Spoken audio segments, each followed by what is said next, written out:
కళ్ళు లేని కాబోంది బాబు, కాశీ నుంచి వస్తున్నాను. కాళ్ళు లేదు బాబు, కాలు కూడా కుంటే కళ్ళు నమ్మచేయండి బాబు.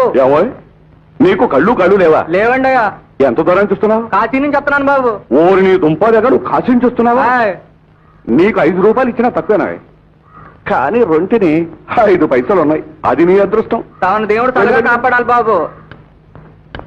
ఓరి వీడి కళ్ళు లేకుండా కాశీ నుంచి వస్తున్నారా? నేను కళ్ళు లేకుండా కనీసం ఆ కరివేపాకు చెట్టు వరకైనా నచ్చి వెళ్ళగలను. చూద్దాం. బుద్ధి కర్మానుసారిణి.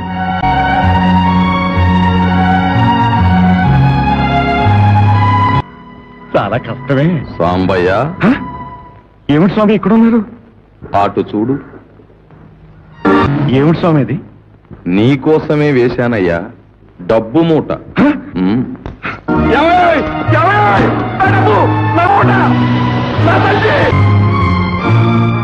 పోయింది స్వామి, నా సొమ్ము పోయింది. అది నీ సొమ్ము కాదు సాంబయ్య, అతనికి చెందాలనుంది, అందుకే నీకు దక్కలేదు.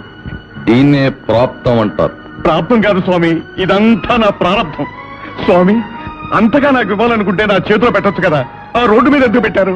నీకు ప్రాప్తం లేనప్పుడు చేతిలో పెట్టినా నీకు దక్కదయ్యా. ఏ దొంగో వచ్చి నీ తల బద్దలు కొట్టి దోచుకుపోతాడు.